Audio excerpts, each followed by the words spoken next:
My paraplegic grandson stood up the moment his parents backed out of my driveway. Not wobbled, not struggled.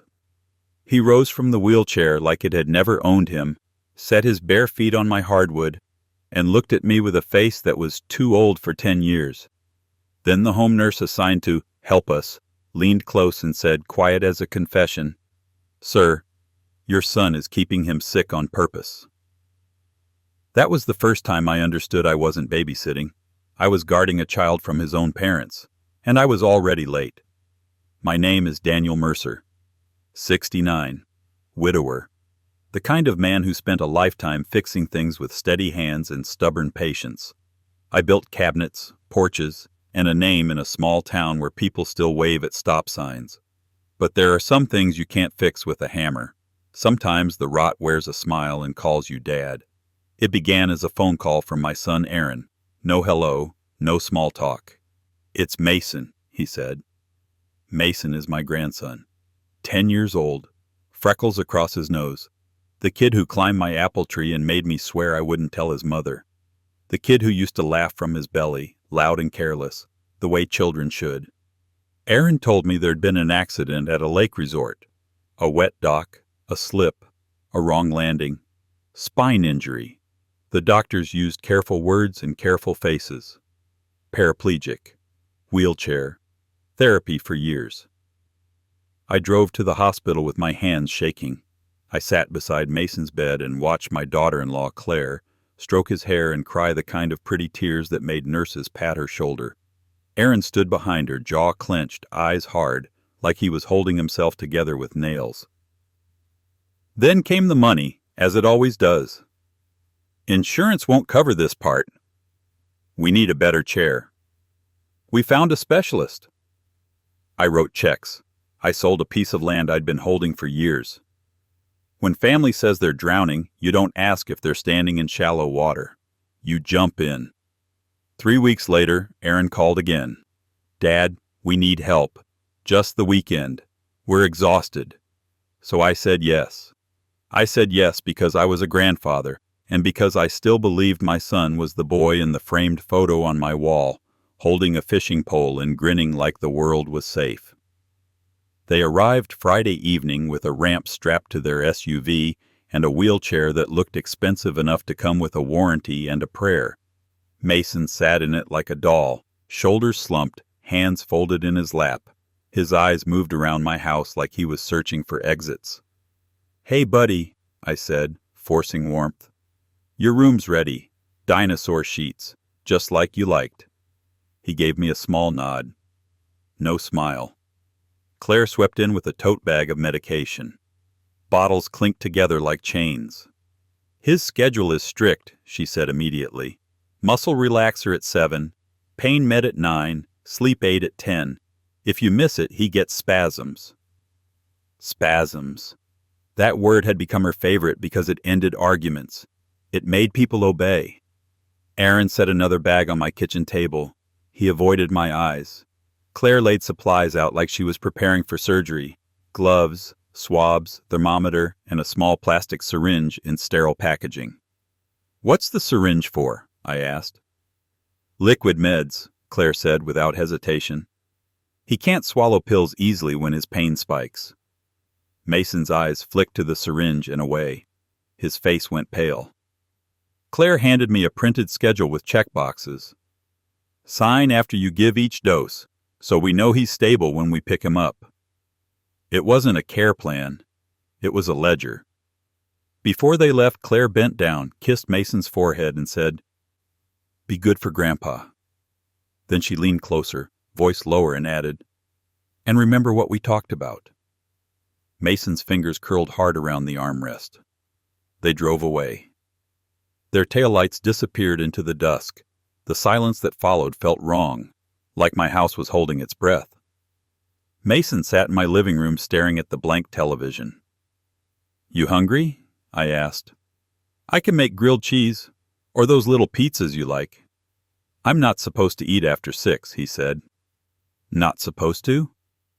"It makes the meds work better." That sentence hit me like a slap. My grandson used to steal cookies off my counter. Now he spoke like a patient reciting rules. I crouched beside him. "Mason, look at me. You're safe here." His throat worked. He didn't answer. He just glanced at the medication bag on my table. Then he pushed down on the armrests and stood up. Just rose, knees straight, feet planted. No miracle, no sudden healing. Practice. Familiarity. A child who knew exactly how to do this. And he looked terrified. "Please," he whispered. "Please don't tell them I did that." My lungs forgot how to work. "Tell them? Your mom and dad?" "They'll be mad," he whispered. They'll fix it." Fix it. I guided him back into the chair, gentle as I could, because my hands were shaking. The doorbell rang. Mason flinched so hard his whole body tightened. They came back. I looked out the window. Not Aaron's SUV. A small hatchback with a medical logo. The home nurse Claire had mentioned. A checkup. I opened the door. A woman in her 30s stood on my porch with a canvas bag and calm eyes. "Mr. Mercer? I'm Nadia. Home Health. Here for Mason." Inside, Nadia greeted Mason like she was reading him, not coddling him. She checked his vitals, watched his face, and then looked at the medication bag on my table. "Can I see his chart?" she asked. I handed her Claire's schedule. Nadia scanned it. Her jaw tightened, barely. "May I speak with you privately?" she asked. In the hallway, she lowered her voice. "Sir, Mason's vitals and muscle tone don't match what's documented. And this medication schedule is excessive for a child his size." My mouth went dry. "What are you saying?" "I'm saying your grandson may be being over-medicated," she said. "And someone is keeping him weak on purpose." I tried to reject it because the alternative was unbearable. "My son would never—" "I've seen terrified parents," Nadia said quietly. "And I've seen parents who use illness, for money, for attention, for control." "What do I do?" I asked. "You keep him safe," she said. "And you don't tip them off until you have proof. If you confront them without evidence, they'll paint you as the unstable old man trying to steal a child." She slipped a number into my palm. "A social worker I trust." Before she left, Nadia said out loud, "Everything looks fine today." Then, as she passed me at the door, she whispered, "They're watching you already." When the door closed, I locked it. I sat beside Mason's chair and took his hand. "Mason," I said, keeping my voice steady, "I need the truth. And you won't be in trouble with me. Not ever." He stared at the floor for a long time. Then he whispered, "They said if I walk, you won't love me anymore." My chest went tight. "Mom said everyone loves me because I'm broken," he whispered. "Dad said you only help because you feel sorry, and if I get better you'll stop. Everyone will stop." "No," I said firmly, "that's not true." He flinched like he expected punishment for speaking. "They get mad when I stand," he whispered. "They say I'm ruining everything." "What is everything?" I asked. He swallowed. "The videos." My stomach dropped. "What videos?" "Mom makes me do videos," he whispered. "She cries and says, 'Tell them your dream.' I say I want to walk again. People send money. Mom smiles after." My hands turned into fists on their own. "Do they hurt you?" I asked. He didn't answer right away. His silence was heavy. "Not punching," he whispered finally. "But they hold me down. They make me take medicine even when I say no. Mom says if I don't, she'll tell everyone I lied and they'll hate me." I had to breathe through my nose because my throat burned. "Okay," I said, voice low. "You're with me now." His eyes lifted, pleading. "Are you going to tell them?" "Not yet," I said. "If we do this wrong, they'll take you somewhere you can't tell anyone. If we do it smart, they won't be able to touch you again." That night, I opened Claire's medication bag. There were too many bottles for a 10-year-old. Some had Mason's name, some did not. One had no label, just tape with Claire's neat handwriting. Night. I took pictures of everything. Every bottle, dosage, and refill date. Then I pulled out the small security cameras I'd bought after porch thefts and set them where they could see. Living room, kitchen, hallway. If they were watching me, I was going to watch back. Saturday morning, Mason ate pancakes like he was stealing them. Halfway through, he paused. "Is this okay?"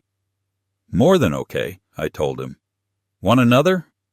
Relief flooded his face. When my phone rang, it was Claire. Bright voice. Too bright. "Did you give his meds?" she asked immediately.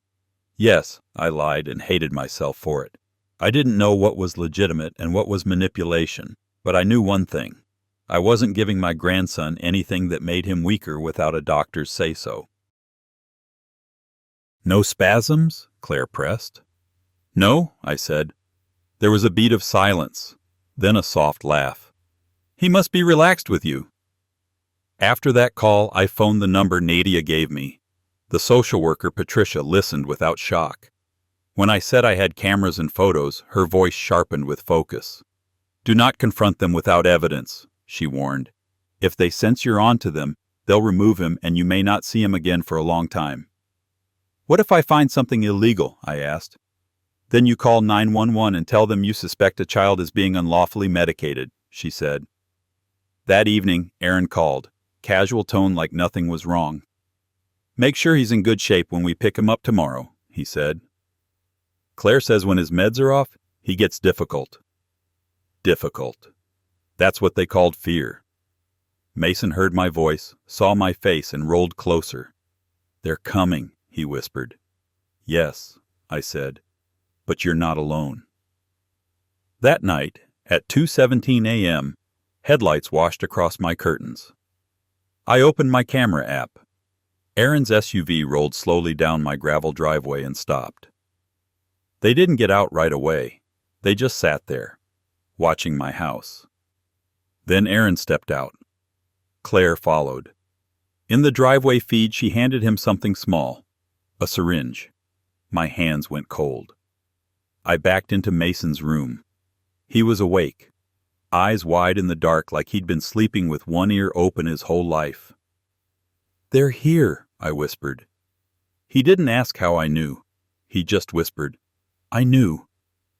I dialed 911 with shaking fingers. "My name is Daniel Mercer," I told the operator. "I believe my grandson is being medically abused. His parents are outside my house with syringes. I need officers here." As I spoke, I watched the feed. Aaron walked to my door and pulled a key from his pocket. My spare key. The one I gave him years ago because I trusted him. The lock turned. The door opened. They stepped inside. I ended the call and moved to the hallway, heart hammering. Claire's voice floated through my kitchen, irritated. "Why is everything locked?" Aaron's voice. "Dad's paranoid." Claire. "We need to do this now, before he starts asking questions." Aaron hesitated. "You sure?" Claire. "Do you want to lose the donations? The benefits? Do you want to go back to living paycheck to paycheck? Then we keep Mason consistent. We keep the story clean." The story. They started down the hallway toward Mason's room. I stepped out and blocked them. Aaron froze. "Dad, what are you doing up?" Claire put on a concerned face fast. "Daniel, is everything okay?" "You came early," I said. "We missed him," Aaron said, forcing a laugh. My eyes went to Claire's tote. "What's in the syringe?" "Liquid medicine," she said smoothly. "At 2 in the morning?" I asked. Aaron's jaw tightened. "Dad, don't start." "Show me the prescription," I said. "Show me what you're giving him." Claire's voice sharpened. "You're tired. You're confused. This is too much for you." Confused. She was building the story where I was the problem.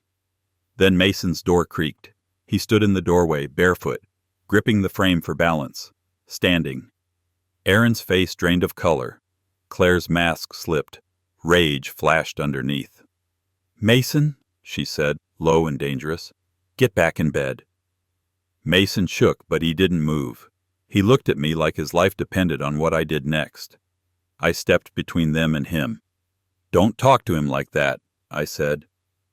Aaron tried to sound like a father. "Mason, you're going to hurt yourself. Come here." Mason whispered, "I'm not hurt." Claire lunged toward him. I grabbed her arm before she reached him. Claire whipped around, fury in her eyes.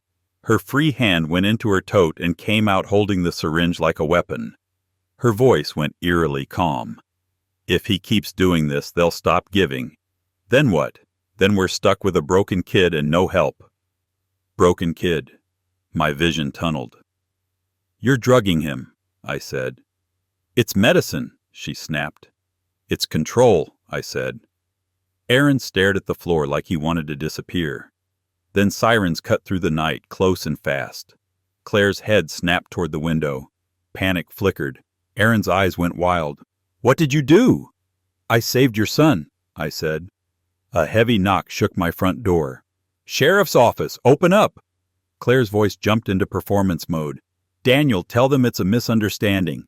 You don't know what you're doing." I opened the door. 2 deputies stood there, hands near their belts. Behind them, patrol lights flashed across my yard. An ambulance idled. Nadia stepped out of her car too, face tight. The deputies looked past me and took in the scene. Claire holding a syringe, Aaron pale, Mason standing in the hallway. "Ma'am," one deputy said, voice hard, "put it down, now." Claire tried to pivot. "Officer, thank goodness. Daniel is confused. He attacked me. I'm trying to give my child his medication." "Put it down," the deputy repeated. Her hand trembled. She set it on the floor. They cuffed her. Claire's face snapped from fake fear to furious disbelief. "You cannot do this," she hissed. "Do you know who I am?" "I know what I'm seeing," the deputy said. Aaron started talking fast, but the second deputy cut him off and separated him. Nadia moved toward Mason and spoke gently. "Hey, kiddo, you're okay." Mason's knees shook. He leaned into Nadia, still standing, still refusing to collapse. Patricia arrived minutes later, breathless but controlled. She looked at Mason, then at me. "You did the right thing," she said quietly. Claire twisted in her cuffs and spat. "He's kidnapping my son!" Patricia didn't flinch. "We're assessing child safety." As Claire was let out, she turned her head toward Mason and said, low and venomous, "You ruined everything." I stepped so she couldn't look at him. "No," I said. "You did." They drove away in separate cars. When the lights faded, my house felt like it had been hollowed out and refilled with air. Mason looked at me, tears finally spilling. "Are they taking me away?" he whispered. I knelt and held his shoulders. "You're staying with me," I said. "I've got you." At the hospital, doctors took one look at the medication list and ordered tests. Toxicology, imaging, full evaluation. When the doctor returned, his face was controlled, but his anger leaked through the edges. "Your grandson has sedatives in his system that don't match any appropriate pediatric treatment plan," he said. "Enough to weaken him and impair motor function, enough to mimic worsening paralysis." I sat down because my legs threatened to give out. "Can he recover?" I asked. "He already is," the doctor said. "And based on what we're seeing, his injury does not appear consistent with complete paraplegia." It wasn't a miracle. It was a lie built with medication and fear. The sheriff took my statement. Nadia gave hers. Patricia started emergency placement paperwork the same day. By the end of the week, a judge signed an order keeping Mason with me while the investigation moved forward. I thought the hardest part would be facing my son. I was wrong. The hardest part was watching my grandson unlearn what they'd taught him. Mason flinched when phones rang. He woke at night whispering, "They're coming." He asked permission before eating. He looked at the medicine cabinet like it might bite him. So I did what I did when Aaron was little and afraid of thunderstorms. I built safety in small, stubborn pieces, regular meals, quiet mornings, therapy appointments with professionals who spoke to Mason like he was a person, not a story. A bedroom where no one barged in. A rule in my house that no adult would ever force him to swallow anything. And slowly, the boy started to return.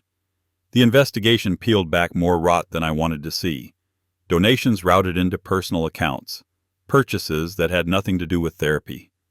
Messages where Claire talked about what content performed best.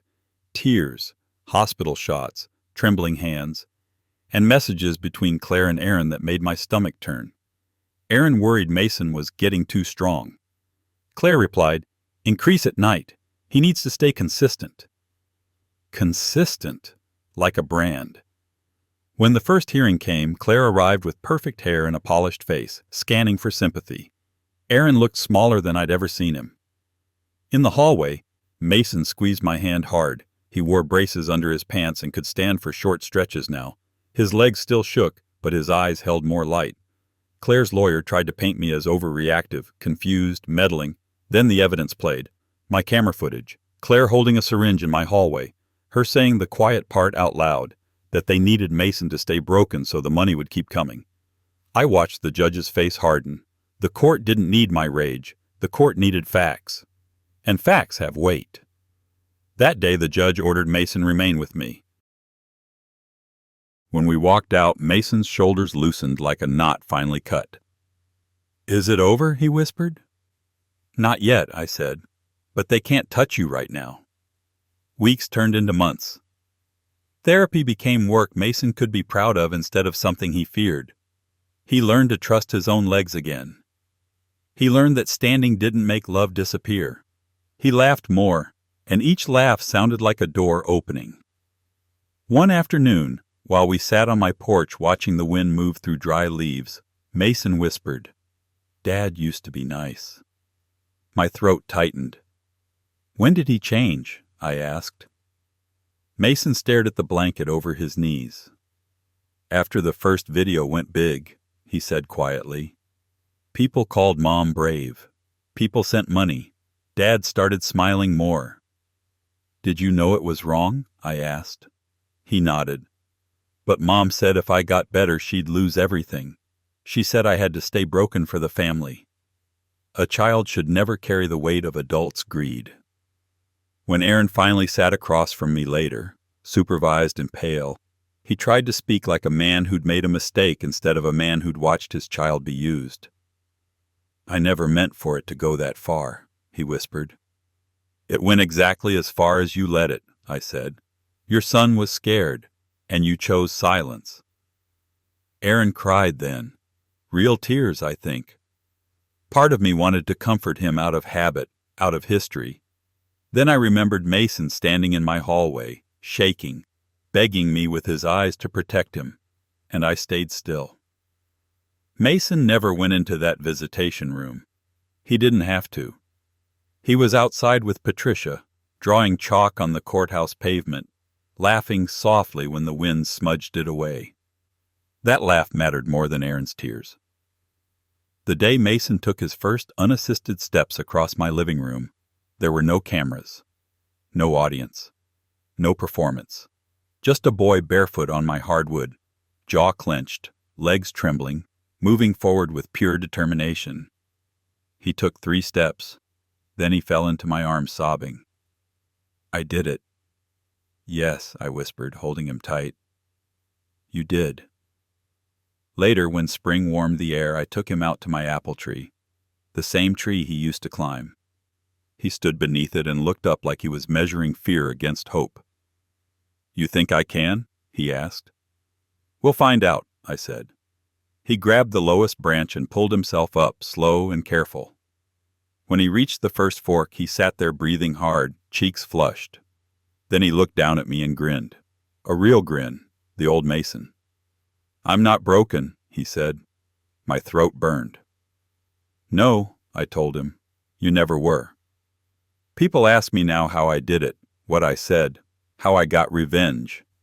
They want something loud, something violent, something that feels like a movie. But the truth is simpler. My revenge was a child walking again in his own home without fear, a lie collapsing under evidence, a future returned to the boy who deserved it, and a promise I keep every day. If anyone ever tries to turn my grandson's pain into their paycheck again, they won't meet a confused old man. They'll meet his grandfather,